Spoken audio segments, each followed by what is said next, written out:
निर्णय का तत्कालीन लोकसभा में जो निर्णय किया गया था वो हमारे एक तरह से न्यायालय की अवमानना भी थी।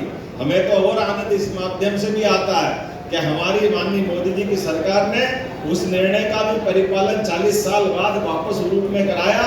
जो कई बहनों के सावन का महीना है, जब हम अपनी लाडली बहनों की बात करते हैं तो मुस्लिम बहनों की जिंदगी भी अच्छी होना चाहिए। जोरदार अभिनंदन करें इस दौर के नाते कि लोकतंत्र में मुस्लिम बहनों की जिंदगी भी अपने वर्तमान की भारतीय संस्कृति के हिसाब से उनकी सुख सुविधा की, उनके जीवन की चिंता करें। मैं मान के चलता हूँ, बोलने के लिए तो बहुत कुछ है, लेकिन आजकल तो चैट जीपीटी का जमाना, गूगल का जमाना।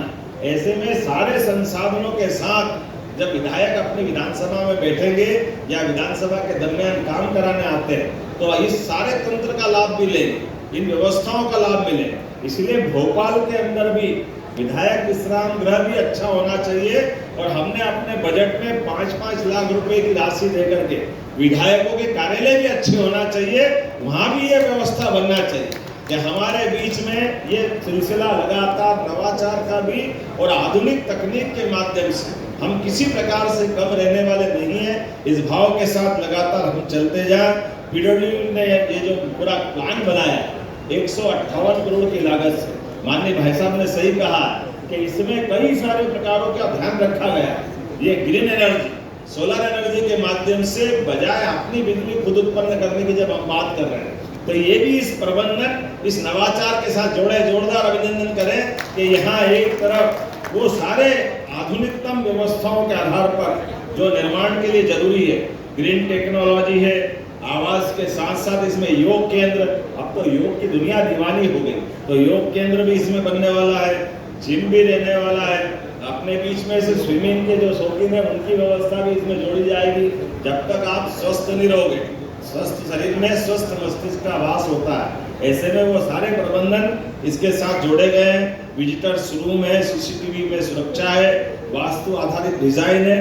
क्या चीज छोड़ी है आपने, एक बार जोरदार अभिनंदन करो। सब कुछ जोड़ा जिस प्रकार के वर्तमान के समय के साथ होना चाहिए।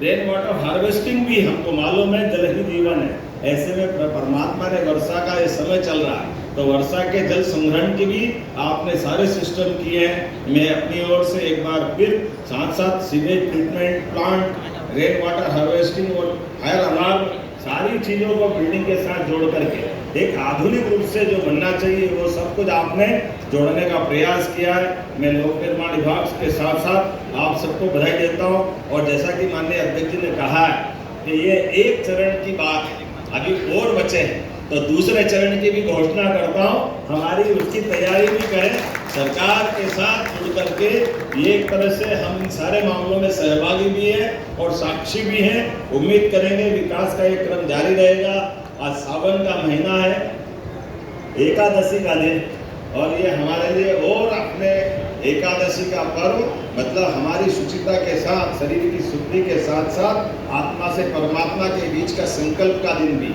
और आज सौभाग्य की बात है, बाबा महाकाल की दूसरी सवारी का भी दिन। सवारी के साथ आज हमारे अपने प्रदेश ने जैसे तिरुपति बालाजी का, जगन्नाथ जी का, उनकी यात्राओं के माध्यम से, धार्मिक पर्यटन के माध्यम से उन राज्यों ने अपनी एक अलग पहचान बनाई।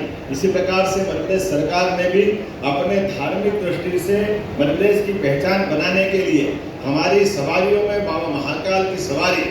वैसे तो काल सबका हमारे साथ, सबके साथ महाकाल 24 घंटे हर सांस के साथ विद्यमान है, क्योंकि एक सांस से आवागमन जीवन का जुड़ता है। एक सांस आई तो जीवन और दूसरी सांस नहीं आई तो भारत माता की जय, इतने में तो महाकाल याद आ जाता है। ऐसे में सबके रोम रोम में महाकाल समाये हुए, ऐसे में महाकाल हम सबकी ये जीवन यात्रा का भी आनंद है।